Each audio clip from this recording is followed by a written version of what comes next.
Bonjour, bienvenue dans ce nouveau flash.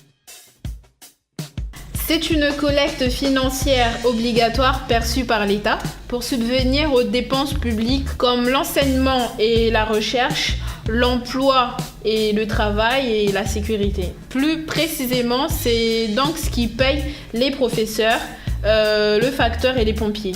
Il est ensuite ajusté en fonction des capacités financières de chacun. Alors Anita, qui c'est qui paye les impôts? Les personnes physiques comme moi, ta sœur, le pape, quoique, mais aussi les personnes morales comme les structures, les entreprises, c'est-à-dire la mission locale, quoi. Comme on l'a déjà dit, les impôts sont adaptés en fonction des ressources financières de chacun. Et pour cela, chaque année, on remplit une déclaration de revenus qui détermine ce qu'on doit payer. Mais d'une certaine façon, tout le monde paye des impôts. Et c'est la TVA. Par exemple, ton kebab à 5 €. L'État te taxe 19,6%, c'est-à-dire que 1 € revient à l'État. C'est une taxe qui est liée à la consommation et c'est celle qui rapporte le plus à l'État car déjà comprise dans les produits du quotidien. Et c'est celle qu'on remarque le moins.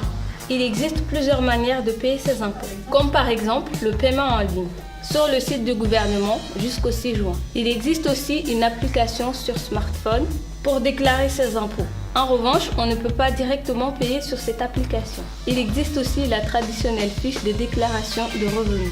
La première étape, c'est de prendre ses bulletins de salaire de 2016 et d'additionner les nets imposables pour avoir une somme annuelle plus les indemnités. Ensuite, on divise ce montant par le nombre de parts, c'est-à-dire le nombre de personnes à charge, comme par exemple les enfants, les parents. Par exemple, si vous êtes seul, votre part sera de 1.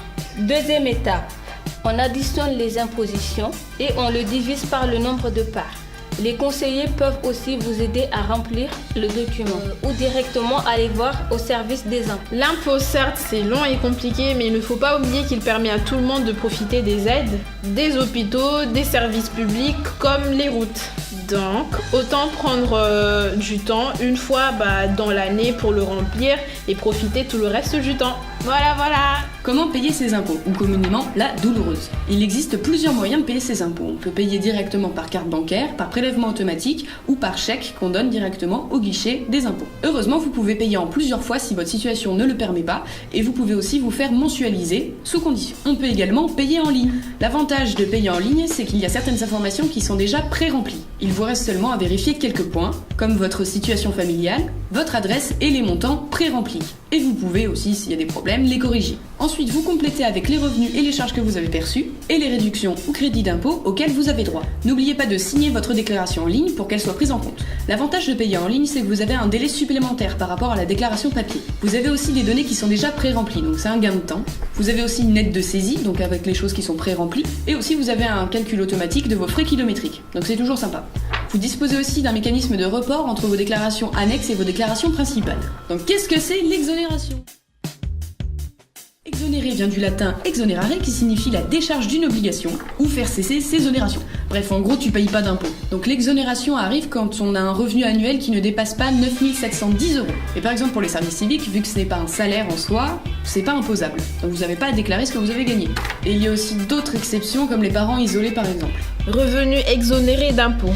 Les allocations familiales et sociales ne supportent pas d'impôts sur leurs revenus. Il ne faut donc ni inscrire votre déclaration, ni les prestations légales, c'est-à-dire l'allocation pour le jeune ou bien les allocations familiales, ni l'allocation aux adultes handicapés. Sont également exclus la participation de l'employeur dans l'acquisition de titres de restauration ou bien de chèques vacances. Alors l'aide financière versée au titre des services à la personne est soit directement, soit au moyen de chèques emploi service universel, tel préfinancé. La prise en charge par l'employeur des titres d'abonnement de transport public dans la limite de 50% de l'abonnement. En revanche, Alors, la participation de l'employeur au contrat collectif complémentaire de santé est imposée depuis 2013. Vous pouvez bénéficier, sous condition, d'un crédit d'impôt pour les frais de garde de vos enfants ou petits-enfants à charge de moins de 6 ans en cas de garde à l'extérieur du domicile.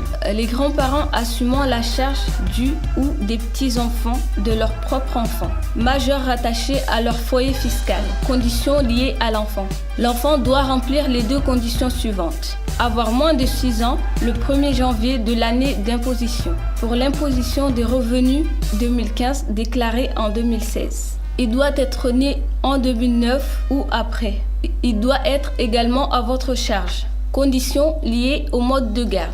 La garde de l'enfant doit être assurée de la manière suivante. Par une assistante maternelle agréée, par un établissement d'accueil des enfants moins de 6 ans, comme par exemple la crèche, halte garderie, etc.